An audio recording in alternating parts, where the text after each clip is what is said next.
আসসালামু আলাইকুম। আমি মাসখানেক আগে তাকুয়া নিয়ে একটা গাজীপুর হেল্পলাইনে একটা ভিডিও দিছিলাম যে তাদের ব্যবহার খুবই খারাপ, যাত্রীদের সাথে খুবই খারাপ আচরণ করে কন্টিনিউ।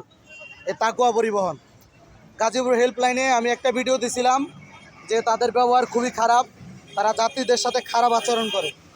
তার প্রমাণ হচ্ছে আজকে মির্জাপুর মাস্টারবাড়ি এলাকায় যাত্রীকে ধাক্কা দিয়ে ফালিয়ে দিয়ে এবং কি তাকে পিষ্ট করে এভাবে সমস্যা করেছে। আমরা দেখতে পারতেছি যে এখানে অনেকগুলো তাকুয়া আটকে রেখেছে।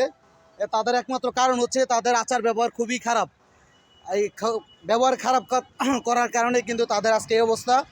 তো আমি কিন্তু মোটামুটি 15 দিন আগেই একটা স্ট্যাটাস দিয়েছিলাম যে তাদের ব্যবহার খুবই খারাপ। তারা এতই ব্যবহার খারাপ করে যে তারা বিশেষ করে অত্র এলাকার যারা লোক আছে বৃহস্পতিবার আসলে তারা বাড়িতে আসার চেষ্টা করে, কিন্তু গাজীপুর চৌরাস্তা থেকে তারা এই লোকগুলো নিতে চায় না, তারা দুর্ব্যবহার করে। তার পরিণাম হচ্ছে যে এইগুলা আপনারা দেখতে পারতেছেন যে মির্জাপুর মাস্টারবাড়ি এই স্ট্যান্ডে সকল তাকুয়া বাস সাইড করে রাখা হচ্ছে। তারা এরকম খারাপ ব্যবহার করে বিদায় কিন্তু আজকে তাকুয়ার পরিবহনের এই অবস্থা। আমিও একজন ভুক্তভোগী, কেননা আমি মাসখানেক আগে গাজীপুর হেল্পলাইন একটা গ্রুপে আমি পোস্ট দিয়েছিলাম যে তাদের ব্যবহার খুবই খারাপ, কারণ তারা যাত্রীদের সাথে হয়রানি করে, খারাপ আচরণ করে। এই খারাপ আচরণ করার কারণেই তাদের আজকে করুণ পরিণতি। আমি আরও কিছু শুনবো আর কি। তো দেখি আসলে ঘটনাটা কী ঘটছে, এই জায়গায় কী হয়েছে।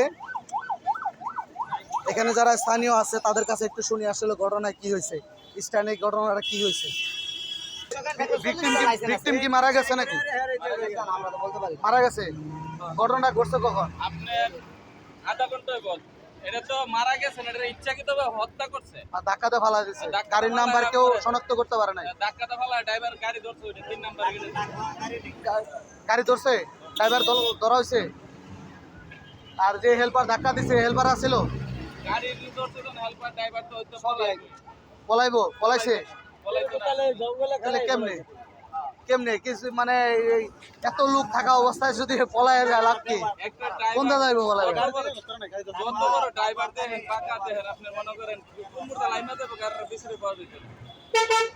গাড়ির মালিক আছে না, ও মালিককে ফোন দিলে তো লোক পাইব, কেন এই ধরনের অত্যাচার করে?